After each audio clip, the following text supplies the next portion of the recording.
Fala, meus queridos amigos e minhas queridas amigas do Hard Medicina, sejam muito bem-vindas e muito bem-vindos a mais um vídeo aqui do nosso canal. Continuando nossa série de medula espinhal, agora a gente vai para a nossa aula 4, se eu não me engano, dessa parte de medula. E nessa aula a gente finalmente vai finalizar, ok? Toda essa parte de macroscopia e microscopia que foi passada para vocês no decorrer dessas aulas sobre medula espinhal. Hoje a gente vai bater um papo sobre a substância branca e eu demorei para postar esse vídeo sobre substância branca em específico porque são muitas coisas, muitos detalhes a serem falados e como vocês sabem a gente preza sempre por trazer um conteúdo completo e portanto eu demorei um pouquinho para produzir esse material aqui que a gente vai estar usando hoje, mas que vai estar aí disponível para vocês em um link aqui na descrição. Então olhem a descrição do vídeo para poderem fazer o download desses slides que a gente está usando, desse material que foi usado na aula passada e que a gente vai usar hoje aqui. É o mesmo slide, por assim dizer. Eu usei na aula passada, comecei a fazer esse slide na aula passada e aí estou dando continuidade aqui na parte de substância branca. E vai estar aqui embaixo o download para vocês, o link do download para vocês fazerem, ok? Gente, então vamos lá, sem mais delongas, porque senão a gente vai perder muito tempo. Não quero passar muito tempo aqui falando de introdução com vocês, porque temos mesmo aqui conversar sobre substância branca. E ao que tudo indica, essa aula de hoje vai ser uma aula um pouquinho extensa, então, sem mais delongas, não vamos perder tanto tempo. Vamos começar. De um modo geral, o que eu quero que vocês entendam é que, do ponto de vista prático, o que ocorre na nossa medula espinhal? Na nossa medula espinhal, nós temos fibras que estão indo para o cérebro, ok? Lá para o nosso córtex, e existem também fibras que estão vindo do nosso cérebro, então estão vindo lá do córtex, tanto do córtex motor quanto do córtex sensitivo, da região do córtex motor, da região do córtex sensitivo. E a gente lembra que lá na raiz dorsal nós temos fibras que têm essa responsabilidade, fibras que são sensitivas e, portanto, trazem informações e essas informações precisam ser levadas para o cérebro. E, novamente, nós temos também fibras que saem da medula e, portanto, são fibras que só saem da medula porque recebem essas informações que estão vindo lá do cérebro. Então, do ponto de vista prático, basicamente são duas grandes vias. Uma via que sobe para o cérebro e uma via que desce do cérebro. E é por isso que a gente chama essas duas vias de via ascendente e via descendente. Aqui é um exemplo que eu coloquei para vocês do que ocorre mais ou menos. Nesse caso aqui, nós temos um exemplo em que você vê os tratos. Vejam só, aqui nós temos as fibras chegando aqui pela raiz dorsal,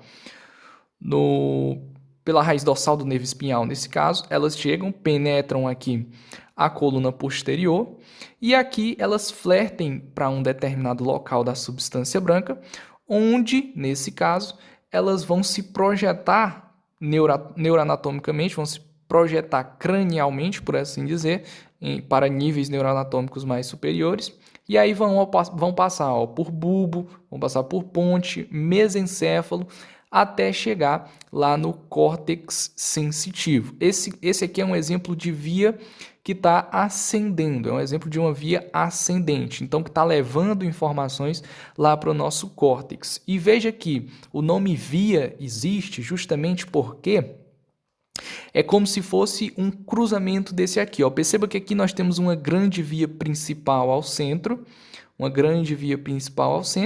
mas aqui nós temos algumas opções de, por exemplo, aqui tem carro que está subindo para cá, para pegar essa via principal, tem carro que está vindo de lá para sair aqui para essa outra via aqui do lado esquerdo. O fato é que a via é essa parte, essa grande parte central aqui, por assim dizer.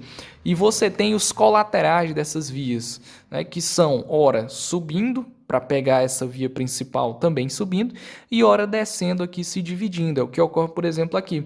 Você tem uma informação chegando por fibras em um nível mais inferior, um nível neuroanatômico mais inferior, e você tem essas fibras também chegando aqui em um nível neuroanatômico mais superior, ok? E aí elas vão formar uma via ascendente, neste caso aqui, uma via que está subindo lá para o nosso cérebro, perfeito? É isso que eu quero que vocês entendam de princípio. Aqui eu coloquei uma imagem. Essa imagem pode agora parecer um tanto quanto estranha, pode parecer feia, pode parecer difícil de interpretar, mas a gente vai ver que quando nós começarmos a estudar os tratos em específico, nós vamos visualizar isso aqui de uma forma um tanto quanto mais simples. Mas antes nós precisamos discutir os tratos. Eu coloquei essa imagem justamente para explicar novamente a questão da via. Então, essa via aqui também é uma via do tipo ascendente, e perceba aqui que a gente tem níveis diferentes, aliás, nós temos níveis mais inferiores, como por exemplo aqui em S2, que eu tenho o neurônio aqui sensitivo chegando, fazendo sinapse lá, na coluna dorsal, né, exatamente na coluna dorsal, na coluna posterior, e aí a gente tem aqui um interneurônio, que está mediando aí, que está fazendo essa transição para a substância branca, e de lá nós temos um neurônio cordonal, neste caso de projeção, que está aí ascendendo para níveis mais superiores. E veja que isso ocorre novamente ao nível de T5 ou T6 aqui, não está muito claro, mas eu acho que é T6, e também ao nível de C7. E todos eles se juntam em uma única via que vai ascender lá para o córtex. Perfeito? É isso que eu quero que vocês entendam. E assim como existe isso nas vias ascendentes, também existe nas vias descendentes. Infelizmente, eu acho que eu não coloquei nenhuma imagem. Coloquei, pronto. Essa aqui traduz justamente isso. Assim como existe nas vias ascendentes aquilo que eu havia dito para vocês, também existe nas vias descendentes. Então, por exemplo, eu vou analisar esse aqui que está do lado direito. Ó. A fibra vem descendo aqui pela via e aí ela começa a emitir colaterais que vão justamente sair pela raiz ventral do nervo espinhal para formar aquele nosso neurônio motor que vai levar aí informações para várias áreas do nosso corpo, tronco, membros superiores, membros inferiores e por aí vai. Tá bom? Nesse caso aqui, ó, tem um aqui saindo ao nível de C7, depois lá ao nível de T6 e ao nível de S1. Beleza? Aqui, ó, um exemplo, nesse caso, novamente das vias, só que com relação ao estímulo doloroso. Uma coisa interessante que nós temos que entender com relação a esse negócio de vias e etc e tal, é que existem inúmeras possibilidades de conexões, inúmeras possibilidades de colaterais, de projeções de neurônios anteriormente, posteriormente, enfim. Então, nesse caso aqui, ó, a gente tem um caso de um estímulo doloroso que vem aqui pelo neurônio, pela raiz dorsal do nervo espinhal, né, por esse neurônio sensitivo, chega aqui na coluna posterior, na coluna dorsal, e aqui veja que existe uma inúmera quantidade de possibilidades de sinapses para esses neurônios. Então, para esse neurônio específico, esse neurônio sensitivo. Então, ele pode vir e fazer uma sinapse direta com um neurônio somático que vai lá levar uma informação para o músculo para, de repente, contrair esse músculo para fazer com que ele tire o pé aqui de cima desse prego, por exemplo, desse estímulo doloroso que está ocorrendo aqui.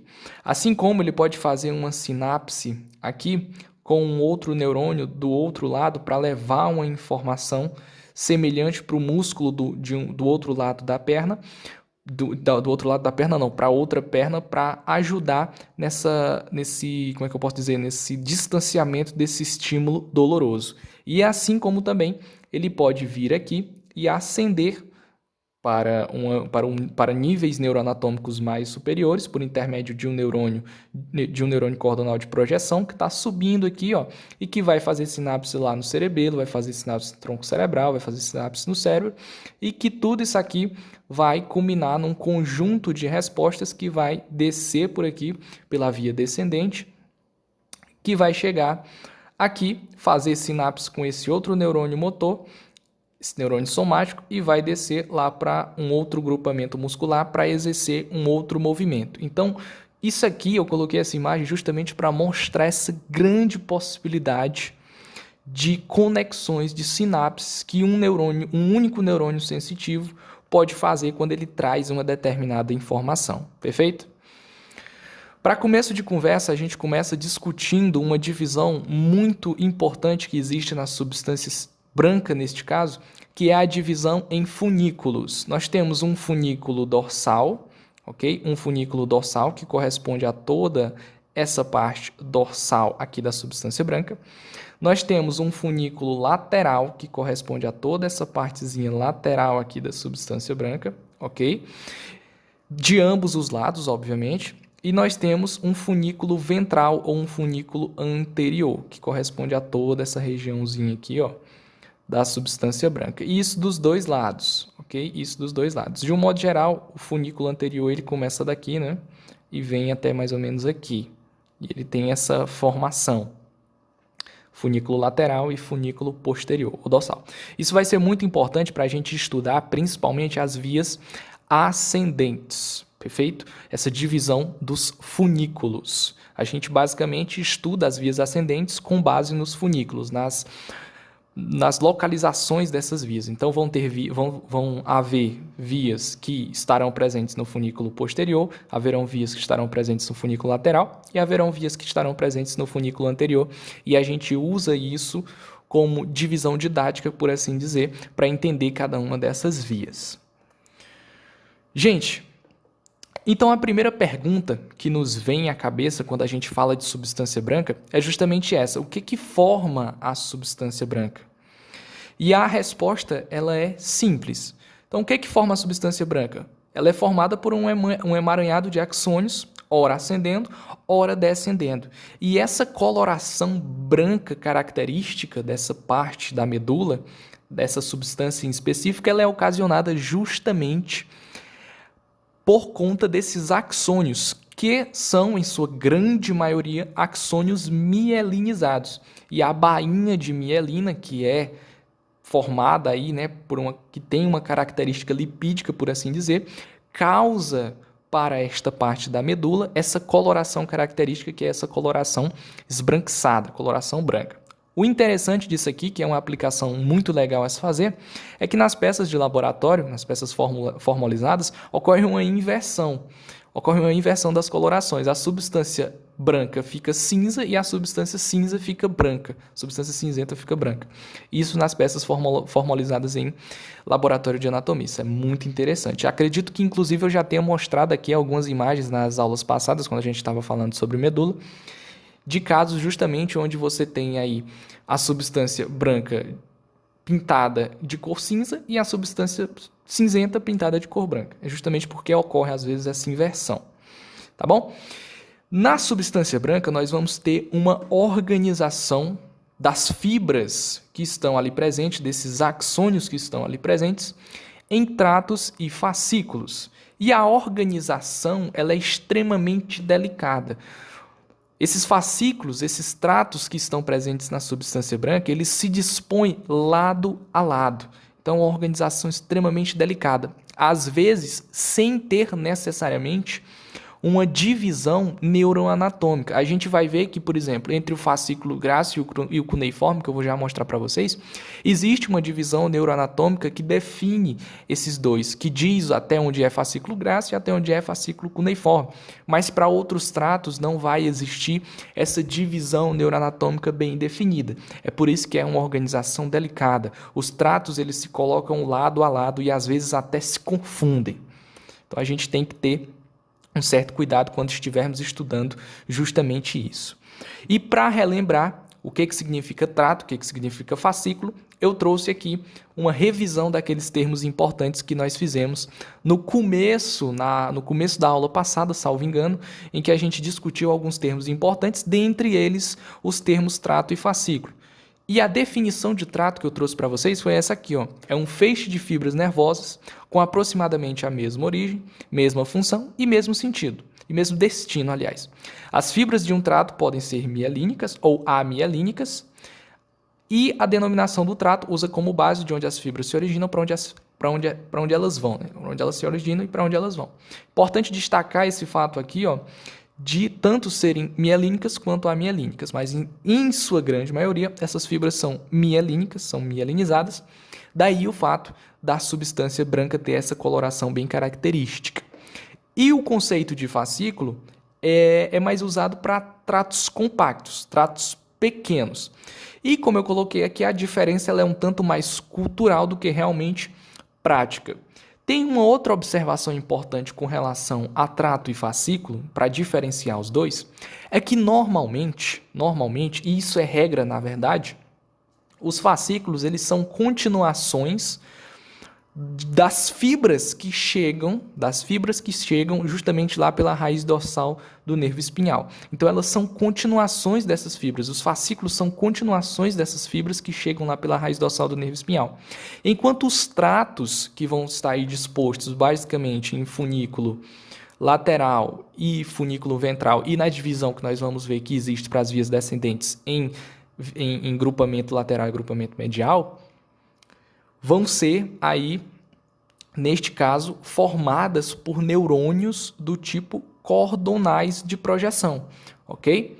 Então é basicamente essa uma observação importante que nós temos para fazer para tentar diferenciar também o que é um trato e o que é um fascículo. Mas, de um modo geral, a gente só vai ter 2 fascículos na medula e que vão ser discutidos pela gente já, que são muito importantes, e aí vocês não vão ter grandes dificuldades para diferenciar o que é trato e o que é fascículo.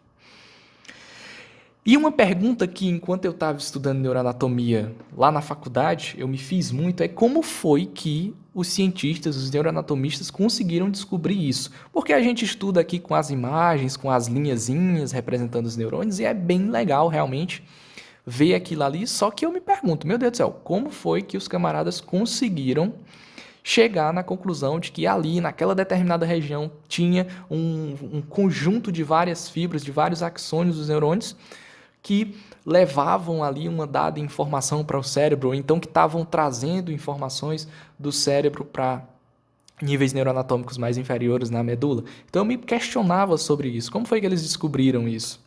E aí no livro eu encontrei a resposta. Basicamente, existem 2 formas de você estudar os tratos medulares hoje. A primeira das formas, e uma forma um tanto mais complexa de se estudar, é justamente com a secção dessas fibras, ok? Então, se de repente eu pego um nervo, ok? Eu pego um nervo e pego aqui uma região aqui num conjunto de vários neurônios, né? Eu expando essa partezinha aqui justamente para mim ver a região do axônio em si. E nós fazemos aqui, nessa região, por exemplo, aqui, uma secção bem aqui nesta região deste neurônio. E quando nós fizermos essa secção, o que nós vamos ver basicamente é isso aqui que está representado, ok? É isso aqui que está representado.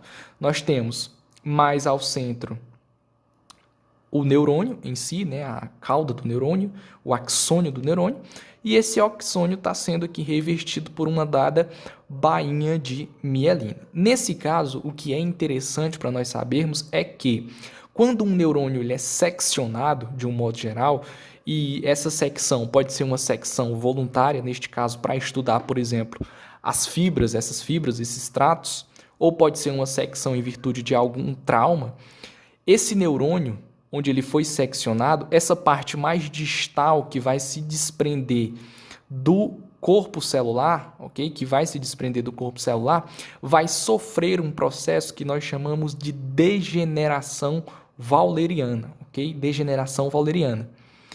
E a parte do axônio que continua ligada ao corpo celular vai se regenerar, nesse caso. Mas essa parte distal que se desprendeu vai sofrer esse processo de degeneração wahleriana.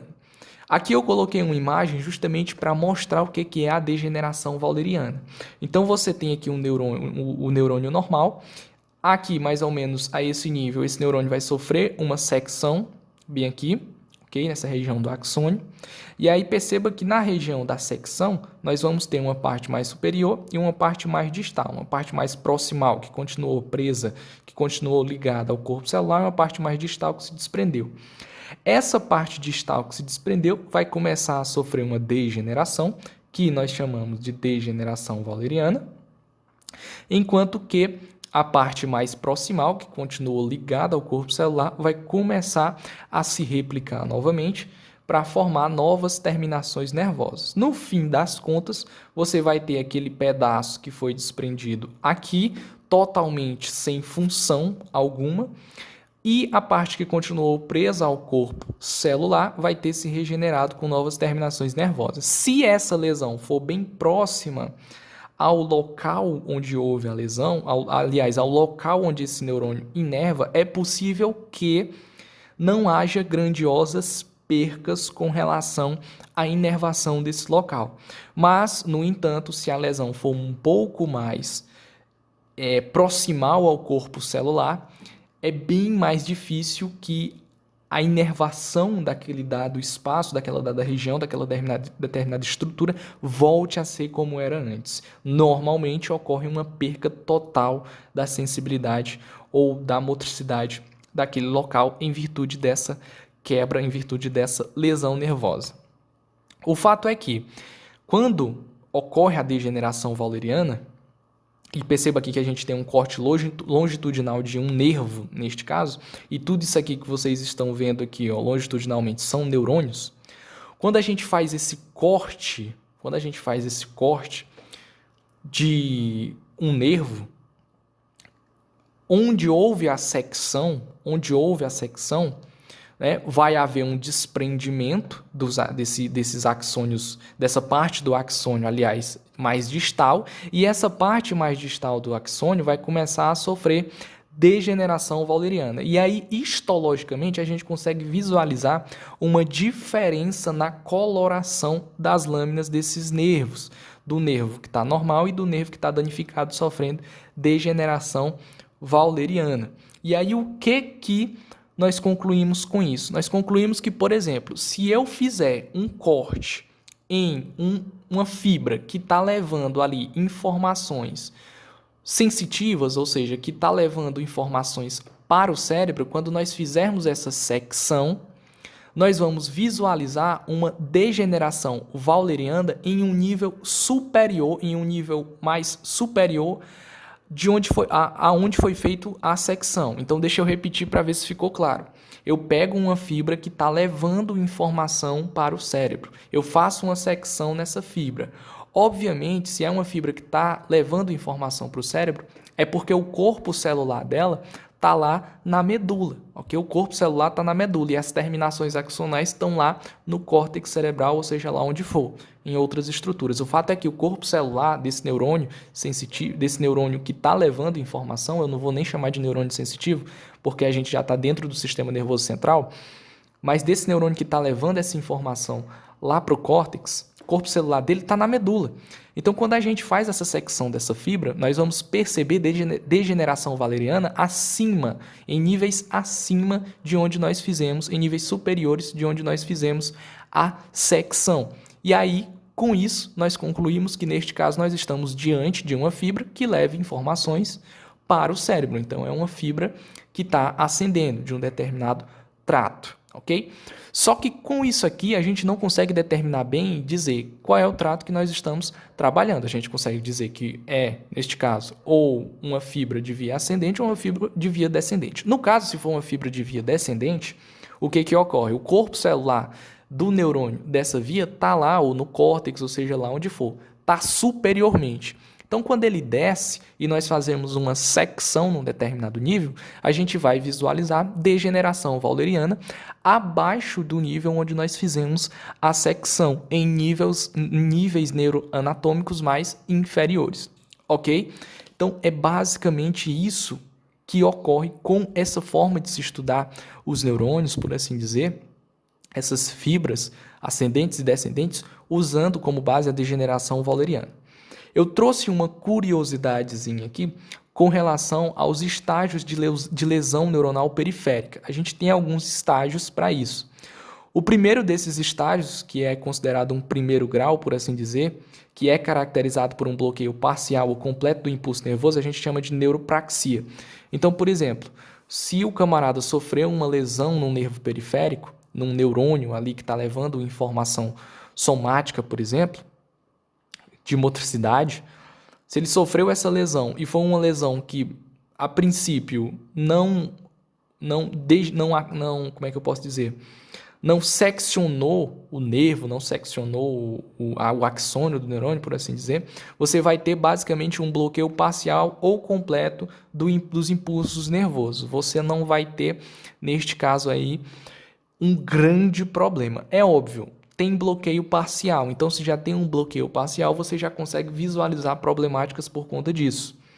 Mas, neste caso, é mais fácil ocorrer um bloqueio parcial do que um bloqueio completo do impulso nervoso. Porque quando você tem o bloqueio completo do impulso nervoso, é porque neste caso você seccionou completamente a fibra e você já passa para o segundo grau de lesão neuronal, neste caso, que é caracterizado por degeneração walderiana e que a gente chama de axonotimese, ok? Axonotimese. Que, novamente reitero, é o segundo grau de lesão neuronal e é caracterizado por degeneração walderiana. E a gente tem um outro estágio que a gente chama de neurotimese, que ele vai compreender do terceiro ao quinto grau de lesão neuronal, sendo esses graus, justamente o terceiro grau que ocorre quando nós temos secção do endoneuro, o quarto grau quando nós temos secção do perineuro e o quinto grau quando nós temos ruptura completa do tronco nervoso, incluindo o epineuro. Isso aqui é só uma curiosidade com relação à lesão neuronal periférica, à degeneração walderiana, que é uma forma de nós estudarmos justamente esses tratos que ascendem e também esses tratos que descendem, as vias ascendentes e as vias descendentes, ok? E uma outra forma de se estudar os tratos e que, por assim dizer, trazem as imagens que eu considero as imagens mais lindas da neuroanatomia de um modo geral, é a tractografia por ressonância magnética, que dá pra gente essas imagens lindas aqui e que, se eu não me engano, a capa do livro Neuroanatomia do Ângelo Machado é justamente uma imagem dessa aqui, onde a gente tem uma tractografia por ressonância magnética. É um método bem mais rebuscado, por assim dizer, mas que fornece essas imagens lindas e fornece para a gente uma objetividade maior, por assim dizer, com relação aos tratos que existem no nosso sistema nervoso central, mais especificamente também falando na medula espinhal. Tá bom? Gente, então vamos lá. Vamos começar o nosso estudo das vias. Até agora a gente falou basicamente uma introdução para começar de fato agora a bater um papo mais denso com relação a essas vias.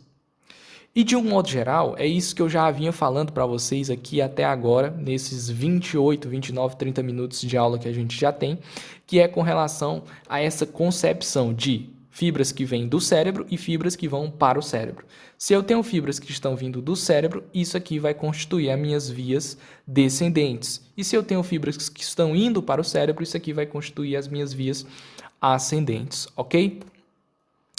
E aí, notadamente, a gente vai começar a estudar agora as vias descendentes e as vias ascendentes. Por uma questão didática, por assim dizer, eu vou começar com vocês com as vias descendentes, porque para mim elas são mais simples, e depois a gente passa para as vias ascendentes. Até porque as vias descendentes também são mais simples de entender o conceito, por assim dizer. E as vias ascendentes a gente precisa fazer uma divisão melhor, ok? Uma divisão lá naquela questão de funículos, etc e tal. Então, eu considero as vias descendentes mais simples de se entender e por isso a gente começa falando sobre elas. Aqui uma imagem que é, assim, uma representação topográfica, por assim dizer, dos tratos em um corte aqui que nós fizemos da nossa medula. Em azul, a gente tem todos os tratos que são tratos de vias ascendentes, enquanto em vermelho nós temos os tratos que são de vias descendentes. Perfeito? Os tratos de vias ascendentes e os tratos de vias descendentes. E basicamente é isso aqui que ocorre, e a gente vai estudar cada um deles. Começando pelos tratos de vias ascendentes, a gente precisa entender que esses tratos, eles se originam ou no córtex cerebral ou no tronco encefálico, ok? São os dois locais onde esses tratos podem se originar, é no córtex cerebral ou então no tronco encefálico. E eles vão fazer sinapse basicamente com dois tipos de neurônios. Os neurônios pré-ganglionares do sistema nervoso autônomo, constituindo as vias descendentes viscerais. E aí esse sistema nervoso autônomo é outra história, tem que ser em outra aula para a gente discutir. E também eles vão fazer sinapses com os neurônios motores somáticos. Afinal de contas, vão trazer informações, basicamente, sobre motricidade. Okay? Sobre motricidade, para responder a determinados estímulos ou por aí vai. Mas, de um modo geral, essas vias descendentes trazem aí justamente informações sobre motricidades e, portanto, os neurônios dessas vias fazem sinapses lá nos níveis, diferentes níveis medulares, lá no na nossa coluna anterior, com neurônios motores somáticos. E existe uma divisão que basicamente classifica esses tratos, ok? Classifica esses tratos em diferentes vias.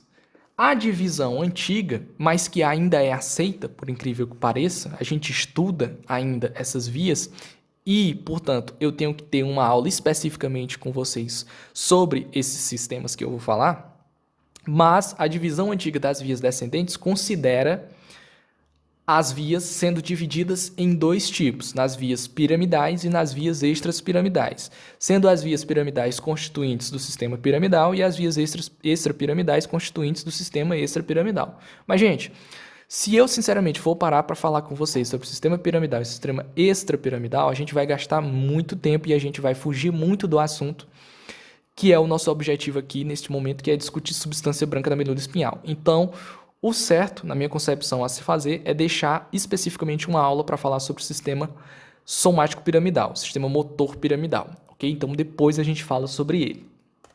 A divisão nova, por assim dizer, ela é conhecida como divisão morfofuncional de Kuiper, acho que é assim que pronuncia. E ela é uma divisão que usa como base a secção dos funículos lateral e anterior. Okay? O que faz com que haja uma divisão dos estudos das vias descendentes em dois sistemas, basicamente. Um sistema lateral, ou grupamento lateral, e um sistema medial, ou grupamento medial. Perfeito? Essa secção, esse estudo, ele foi feito em gatos, ok? Ele foi feito em gatos, mas foi visto que em também medulas, por assim dizer, em medulas humanas, também acontecia da mesma forma. Então, inicialmente, esse estudo foi feito em medulas de gatos, mas depois também com medulas que eram possíveis, né, de se fazer esses estudos, e aí tem toda uma questão por trás, a gente não vai entrar nesse mérito, mas o fato é que em também medulas humanas foi possível verificar que ocorria da mesma forma. E aí a gente tem essa divisão desses dois sistemas, o sistema lateral e o sistema medial. E aí a gente começa logo falando sobre cada um deles. O sistema lateral, gente, ele é basicamente formado pelos tratos córtico-espinhal lateral e rubro-espinhal. O trato córtico-espinhal também tem um certo trato córtico-espinhal anterior. Só que esse camarada aí, ele é do sistema medial, ele não é do sistema lateral, tá bom? Então, do sistema lateral, decorem. Ele é formado pelos tratos córtico-espinhal lateral e rubro-espinhal, ok? E as fibras desse sistema, por assim dizer, as fibras desses tratos que compõem o sistema lateral, elas vão fazer sinapses com os neurônios da coluna ventral, lá em diferentes níveis neuroanatômicos na medula espinhal, tá bom? Com relação ao trato córtico-espinhal, a primeira observação que a gente tem para fazer sobre ele é que ele muda de lado. Como assim muda de lado, Eric? Ele vai sofrer um fenômeno que a gente já estudou, né, lá nos termos importantes, que é o fenômeno da decussação. Ele vai mudar de lado, ao nível das pirâmides no bulbo. Depois a gente conversa sobre o que são essas tais pirâmides quando a gente estiver na aula de bulbo. Só que algumas fibras elas não vão cruzar e elas vão se continuar, formando o que a gente conhece como trato córtico-espinhal anterior, ok? E o trato córtico-espinhal lateral, ele vai atingir os níveis sacrais e é localizado no funículo lateral, como a gente já bem viu, por isso que ele faz parte do sistema lateral, tá bom? Então aqui uma imagem bem legal justamente deste trato em específico. Então a gente tem aqui ó, as fibras vindo lá do córtex, ok? E parte dessas fibras sofrem decussação. Essa parte dessas fibras que sofrem decussação constituem o trato córtico-espinhal lateral, enquanto que nós temos também algumas fibras que se continuam, elas não cruzam. Essas fibras que se continuam vão formar o que nós conhecemos como o trato córtico-espinhal anterior. E perceba que ocorre a mesma coisa de ambos os lados. Eu fiz essa análise desse lado, mas também ocorre a mesma coisa do outro lado. Perceba que está vindo as fibras aqui, ó. Parte vai decussar, formando o trato córtico-espinhal lateral deste lado, e parte vai se continuar aqui no trato córtico-espinhal anterior, tá bom? Aqui um constituinte, por assim dizer, uma imagem que mostra pra gente como é que ocorre mais ou menos essa formação. Então a gente tem lá o giro pré-central, lá no nosso córtex, que é a nossa região que nós conhecemos como região motora primária do nosso córtex, ok? E de lá saem as informações que vão constituir esse trato córtico-espinhal em específico. E lá ao nível das pirâmides, no bulbo, a gente vai ter justamente a decussação desse trato, formando aí o trato córtico-espinhal lateral, que vai chegar lá na medula, em diferentes níveis neuroanatômicos na medula, vai fazer sinapse aqui com o interneurônio, que fará sinapse com o nosso neurônio motor, e esse neurônio motor vai sair pela raiz ventral, vai lá para o nervo espinhal e vai inervar uma determinada região, um determinado músculo, alguma coisa, algum órgão, alguma estrutura do nosso organismo, tá bom? Basicamente para realizar movimentações.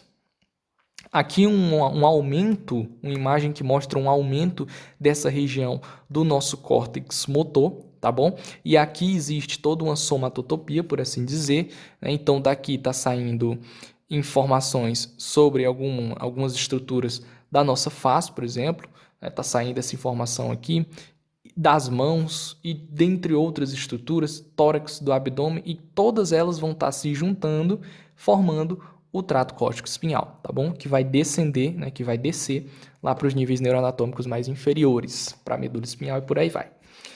Com relação ao trato rubro-espinhal, que é o nosso outro trato de vias descendentes, algumas observações importantes a se fazer é que ele foi evolutivamente desfavorecido no ser humano, ele é um trato bem pequeno, de fibras bem delgadas, vai possuir uma pequena quantidade de fibras também, e ele faz sinapse com os neurônios da porção lateral da coluna anterior. E basicamente esse trato ele vai estar relacionado com a inervação, por assim dizer, da musculatura intrínseca e extrínseca das mãos e dos pés, ok? Esse trato, ele faz sinapses lá na coluna anterior com a galera do grupamento dos núcleos, por assim dizer, do grupamento lateral da coluna anterior. E a gente lembra que esse grupamento, ele está aí basicamente relacionado com a inervação de músculos superiores, né, de membros superiores, aliás, músculos superiores, não, de membros superiores e de membros inferiores. E especificamente o trato rubro-espinhal, ele vai estar relacionado com a inervação da musculatura intrínseca e extrínseca das mãos e dos pés, então com essa musculatura mais distal de membros superiores e de membros inferiores, ok? Aqui uma imagem justamente desse trato em específico. Ele é um trato, como o nome está dizendo, rubro-espinhal. Então ele sai lá do núcleo rubro, ok? Ele sai lá do núcleo rubro e descende,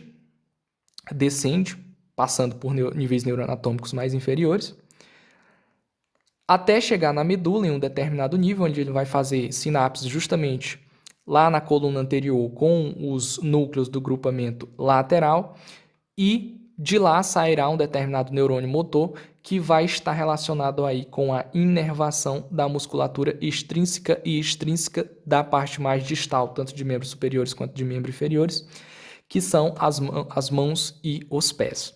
Perfeito?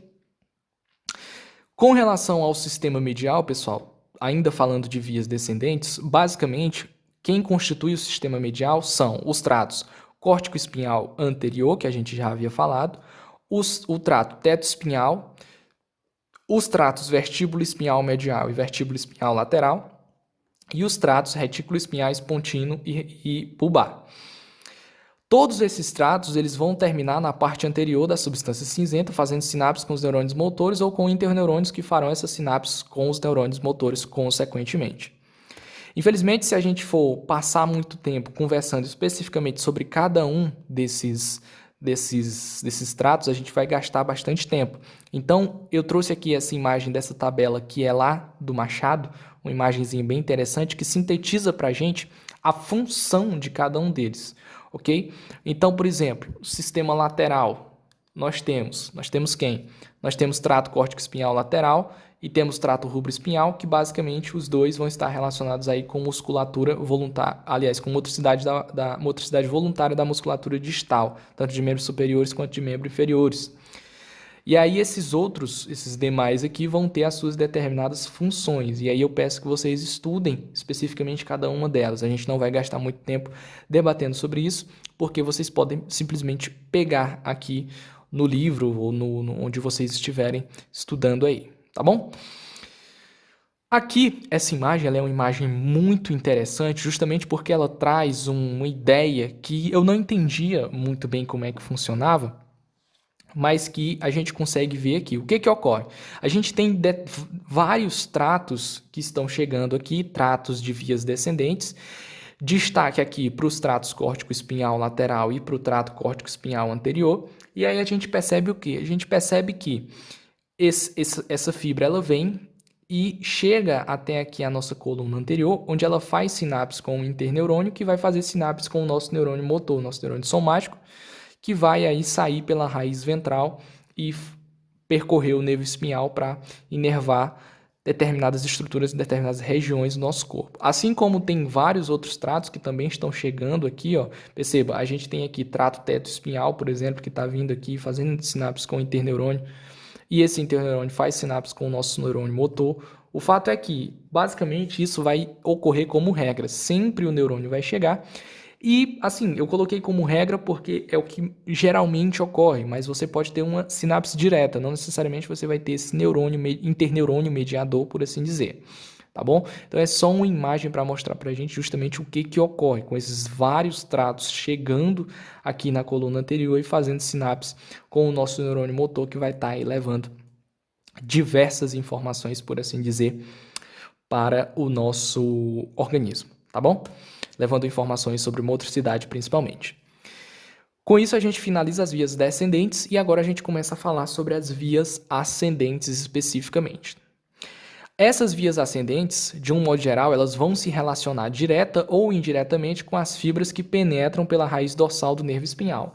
Quando é que elas vão se relacionar diretamente? Quando nós estivermos analisando os fascículos grácil e cuneiforme, porque, como eu já disse, eles são continuações justamente dessas fibras que chegam pela raiz dorsal do nervo espinhal. E de forma indireta, porque os tratos, de um modo geral, que vão estar em funículo posterior, em funículo lateral e funículo anterior, eles vão ser formados pelos neurônios cordonais de projeção que vão estar ali naquela região ascendendo para níveis neuroanatômicos mais superiores, tá bom? Então, neste caso em específico, eles se relacionam de forma indireta, porque não é necessariamente a fibra que está chegando lá pela raiz dorsal que vai subir, né, que vai ascender lá para níveis neuroanatômicos mais superiores. Não, nesse caso, ela faz sinapse com o neurônio cordonal, e esse neurônio cordonal de projeção é que manda os seus axônios para regiões mais superiores do nosso córtex, tá bom? E existe uma série de possibilidades de sinapses que essas fibras que chegam à medula podem fazer. É como eu já havia dito para vocês lá naquela parte introdutória, por assim dizer. Quando ela chega, ela pode fazer sinapses colaterais, sinapses com neurônios que estão posteriormente, anteriormente, ou então pode se projetar superiormente para níveis neuroanatômicos mais superiores, e por aí vai. Existe uma série de possibilidades a se fazer. Neste caso, dessas fibras que chegam pela raiz dorsal do nervo espinhal, nós temos duas possibilidades de penetração dessas fibras. Essas fibras podem constituir um grupamento medial ou um grupamento lateral. Essas fibras que constituem o grupamento lateral, elas são menos importantes para a gente, porque elas se restringem ali a aquela determinada região em que elas chegam, porque elas vão formar colaterais e vão ficar ali mesmo naquela região onde elas chegam na própria medula. Enquanto que essas fibras desse grupamento medial que chegam na medula, elas vão formar esses dois fascículos que a gente tanto vem falando, que são os fascículos grácil e o fascículo cuneiforme, tá bom? Uma outra observação aqui com relação às vias ascendentes, é que as sinapses diretas com os neurônios motores da coluna anterior, como eu disse aqui, existe uma série de possibilidades de sinapses que essas fibras que chegam à medula podem fazer. Dentre essas possibilidades, eu citei algumas aqui. Você pode ter sinapses diretas com os neurônios motores da coluna anterior, sinapses com os neurônios internunciais, sinapses com neurônios cordonais de associação e sinapses com neurônios pré-ganglionares. E em todas essas situações, essas sinapses vão estar relacionadas com algum tipo de reflexo, ok? Enquanto que nós podemos ter também as sinapses com neurônios cordonais de projeção, e aqui já está naquela ideia de relação indireta, né? Relação indireta com essas fibras que chegam, com essas fibras que chegam pela raiz dorsal do nervo espinhal, porque é justamente esses neurônios cordonais de projeção que vão formar os tratos ascendentes que chegarão especificamente ou até o tálamo ou até o cerebelo, tá bom? E aí, do tálamo e do cerebelo, a gente pode ter projeções para o córtex. Bom, e aí a gente já começa a discutir especificamente cada um dos tratos, falando sobre essa divisão que é mais usada, que é uma divisão didática, onde a gente estuda os funículos em específico. Eu vou começar pelo funículo posterior, que na minha concepção é o mais fácil, onde nós temos, situado ali naquela região do funículo posterior, na substância branca, os fascículos medulares, conhecidos como fascículo grasso, que vai estar situado mais medialmente, e o fascículo cuneiforme, que vai estar situado mais lateralmente. E aí, como eu havia dito para vocês no início da aula, a organização dos tratos e dos fascículos, por assim dizer, ela é bem delicada, ela é lado a lado. E como eu disse, normalmente não há nenhum limite neuroanatômico que separe os tratos um do outro. Tanto é que, às vezes, eles até se confundem. Tanto é que na tractografia por ressonância magnética a gente olha assim e basicamente é como se a gente visse uma coisa só. A gente não vê separadamente cada um deles. Mas especificamente entre o fascículo grasso e o fascículo cuneiforme, nós vamos ter uma região anatômica, neuroanatômica mais especificamente, que vai separar esses dois fascículos e que nós conhecemos como septo intermédio posterior. Convém a esse septo, né, é responsabilidade dele separar neuroanatomicamente os fascículos grasso e cuneiforme. Tá bom? Uma outra observação importante com relação a esses dois fascículos é que o fascículo grácil ele é mais caudal, então ele se origina em níveis neuroanatômicos mais inferiores, enquanto que o fascículo cuneiforme ele é mais evidente na coluna torácica alta, o que traz para a gente uma informação muito interessante, porque de um modo geral, do ponto de vista funcional, de responsabilidade, por assim dizer, desses fascículos, eles possuem a mesma função. Entretanto, eles levam essas informações de regiões distintas.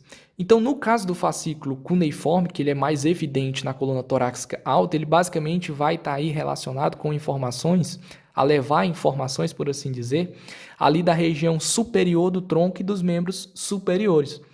Enquanto que o fascículo grácil, que é mais caudal, está numa região neuroanatômica mais inferior, se origina numa região neuroanatômica mais inferior, ele vai trazer informações ali sobre a parte inferior do tronco e sobre os membros inferiores, tá bom? É importante salientar isso. E como eu disse, em termos de função, em termos de responsabilidade, não há diferenças entre os fascículos grácil e cuneiforme. Basicamente, eles levam as mesmas informações. E quais são essas informações, Eric? Informações sobre propriocepção consciente, ou que nós conhecemos também como sentido de posição e de movimento, também conhecido como sinestesia. E neste caso, uma observação importante com relação à propriocepção consciente é que ela necessita do auxílio da visão, que é totalmente diferente da propriocepção inconsciente, como a gente vai ver logo, tá bom? Que não necessita do auxílio da visão, basicamente ela vai estar relacionada com receptores neuromusculares, ok? Órgão tendinoso de Gold, fusos musculares e por aí vai, essas coisas que a gente já estuda. Além dessa propriocepção consciente, esses fascículos vão levar informações sobre o tato discriminativo, também conhecido como tato epicrítico ou tato fino, que é o que dá a nós seres humanos, a capacidade de definir com o tato, com a mão, pegando a forma das coisas. É o que nós conhecemos como estereognosia, ok? Essa capacidade de você pegar, por exemplo, numa bola e sentir que ela tem um formato esférico é justamente graças a esses dois fascículos que trazem para a gente, que levam para o nosso córtex, por assim dizer, para o nosso córtex não, né? Para o nosso tálamo ou para o cerebelo, nesse caso, informações sobre essa forma deste objeto que a gente está analisando. Então, o que a gente chama de tato epicrítico. E, além disso, também, uma outra informação que esses fascículos conduzem é informação sobre sensibilidade vibratória, tá bom? Aqui uma imagem onde a gente vê os dois fascículos. Nesse caso aqui, eu não peguei uma imagem que traz o fascículo grácil vindo um pouco mais inferiormente. Aqui nessa imagem a gente tem os dois fascículos basicamente como se eles estivessem chegando no mesmo nível, ok?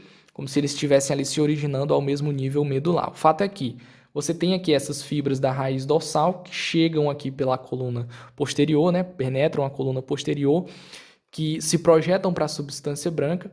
O fascículo grácil mais medialmente, como a gente havia dito, e o fascículo cuneiforme mais lateralmente. Então, em verde aqui é o fascículo grácil e em vermelho o fascículo cuneiforme. E esses dois fascículos vão se projetar lá para o bulbo até a região onde a gente conhece como tubérculos, especificamente falando, tubérculo do fascículo grácil e tubérculo do fascículo cuneiforme, ok? Onde estarão situados os núcleos grácil e cuneiforme, onde esses fascículos vão fazer sinapses, né? Vão atravessar a linha média e vão formar o que nós conhecemos como leminisco medial esquerdo, ok? Leminisco medial esquerdo, levando aí informações para regiões mais superiores, né? Então a gente tem aqui ponte, aqui é no bulbo, tá? Então ponte, mesencéfalo, e por aí vai, ok? Até chegar lá no córtex, até chegar no tálamo e também ir para o nosso córtex, perfeito?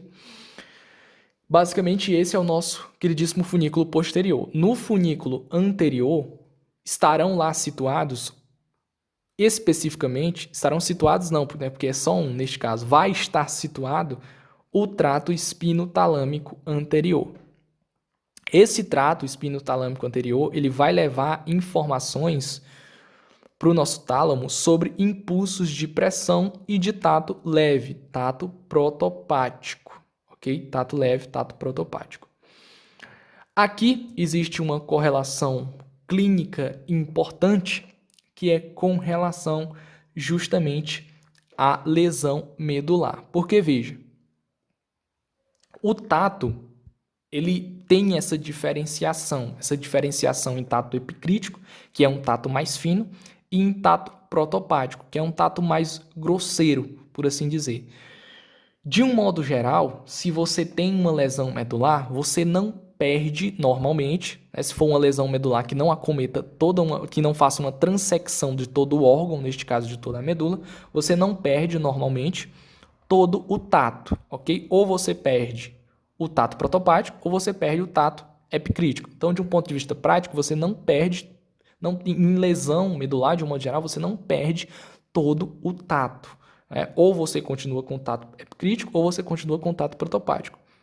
Salvaguardando o caso em que você tem transecção total da medula, transecção total do órgão, e aí você vai perder sim tanto o tato protopático quanto o tato epicrítico. Mas existe essa correlação clínica que é importante de ser dita, que em lesões medulares, normalmente, você ou tem perda de tato protopático ou tem perda de tato epicrítico. Justamente porque existe essa diferenciação dos tatos em protopático e epicrítico e justamente porque o tato epicrítico ele vai estar lá na região mais posterior, na substância branca e também da medula, neste caso, no nosso funículo posterior, enquanto que o tato leve vai estar aqui na região mais anterior, no funículo anterior, sendo aí responsabilidade, neste caso, do trato espinotalâmico anterior de levar informações para o tálamo sobre esse tato protopático, tá bom? E aqui está justamente a representação dos dois tratos espinotalâmicos, tanto o lateral quanto o anterior. Neste caso, será importante para a gente visualizar só o espinotalâmico anterior. Então, ele está subindo aqui, ó, para níveis neuroanatômicos superiores, bulbo, ponte, mesencéfalo, está indo lá para o tálamo e lá ocorre aí, né, uma sinapse com um outro neurônio que vai estar levando essa informação lá para o córtex somestésico no giro pós-central, tá bom? No funículo lateral, gente, aí a brincadeira começa a ficar séria, porque a gente vai ter uma maior quantidade de tratos, por assim dizer. Mas não é nada para se assustar, tá bom? De um modo geral, no funículo lateral, a gente vai ter 3 tratos. O trato espinotalâmico lateral e os tratos espinocerebelar anterior e espinocerebelar posterior.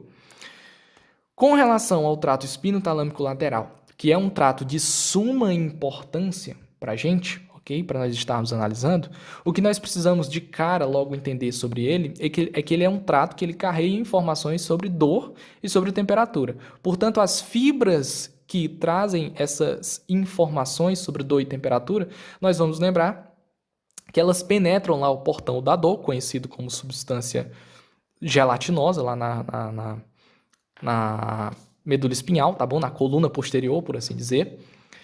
E elas vão se projetar para a substância branca, né, por intermédio de neurônios cordonais de projeção, e esses neurônios vão formar esses tratos em específico. Neste caso, a gente está trabalhando com o trato espinotalâmico, então vai formar o trato espinotalâmico lateral, que vai ascender para regiões neuroatômicas mais superiores, especificamente lá para o tálamo. Esse trato, ele também corre junto com o trato espino-reticular, que vai lá para a formação reticular no tronco encefálico, onde vão se originar outras fibras retículo-talâmicas, ok?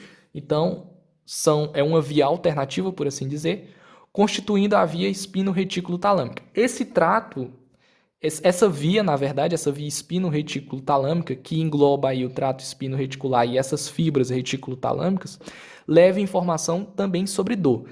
O trato espinotalâmico lateral leva informações sobre dor e temperatura. Essa via espino-reticular talâmica leva informações somente sobre dor. E é uma dor bem específica, é aquela dor em queimação. Porque a dor que o trato espinotalâmico lateral leva, que ele carrega essa informação sobre essa dor, é uma dor mais aguda, uma dor mais localizada. Okay? Então, esse tipo de dor mais aguda, mais localizada, quem carrega é o trato espinotalâmico lateral. Se for uma dor em queimação, quem vai carregar é essa via espino-retículo-talâmica, que engloba aí o trato espino-reticular, que corre junto com o trato espinotalâmico lateral e que vai terminar lá na formação reticular no tronco encefálico, fazendo sinapses com fibras retículo-talâmicas que vão ascender para o tálamo, tá bom? Uma aplicação clínica importante que nós temos aqui é a cordotomia, que é um processo cirúrgico onde você tem a transecção especificamente do trato espinotalâmico lateral. Normalmente é feita em pacientes que têm câncer para evitar dores, ok? Só que, consequentemente, quando você faz essa transecção do trato espinotalâmico lateral, você corta, junto com a sensibilidade de dor, a sensibilidade de temperatura também. Mas é uma forma, por assim dizer, que existe, na verdade, de você tratar essa dor, que geralmente é uma dor muito acentuada em pacientes que têm câncer, tá bom? Gente, com relação ao trato espinocerebelar posterior, a primeira observação que nós temos a ser dita com relação a ele é que ele vai penetrar o cerebelo pelo pedúnculo cerebelar inferior e ele vai levar informações sobre propriocepção inconsciente, ok? Então lembra que propriocepção consciente, quem vai levar essa informação são os fascículos grácicos cuneiformes, propriocepção inconsciente vai ser esse trato espinocerebelar posterior, tá bom? E essa informação de propriocepção inconsciente, como eu disse para vocês, vai estar mais relacionada com receptores neuromusculares, como por exemplo, os fusos neuromusculares e os órgãos neurotendinosos, órgão tendíneo de Golgi ou órgão neurotendinoso, tá bom? O trato espinotalâmico anterior, vai penetrar o cerebelo pelo pedúnculo cerebelar superior, tá bom? E também vai carregar informações sobre propriocepção inconsciente. Assim como o trato espinocerebelar posterior, o espinocerebelar anterior também leva informações sobre propriocepção inconsciente. A única diferença entre eles é justamente a forma ou o local por onde eles penetram o cerebelo. Um é pelo pedúnculo cerebelar inferior e o outro é pelo pedúnculo cerebelar superior. Uma outra informação importante é que esse trato também fornece informações ao cerebelo sobre os impulsos que chegam à nossa medula, né? A quantidade de impulsos que chegam e também a intensidade desses impulsos. Ele fornece essas informações para o cerebelo, justamente para que o cerebelo possa ter um controle maior da motricidade somática.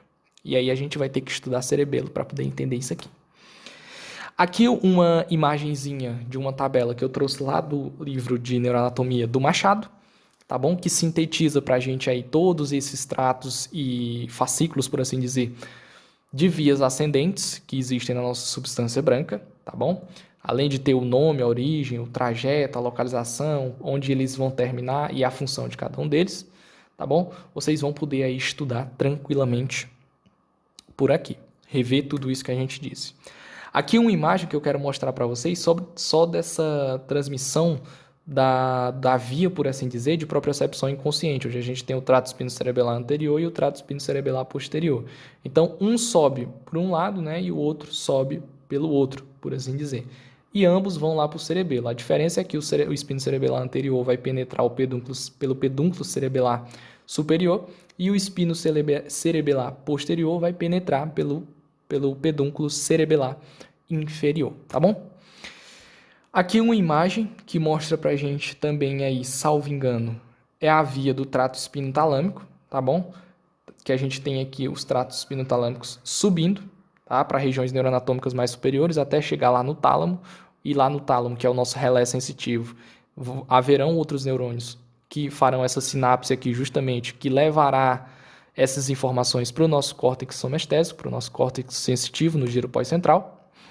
Aqui, justamente, mostrando essa topografia dos tratos que existem na nossa medula, tá bom? Bem tranquilo aí de se entender.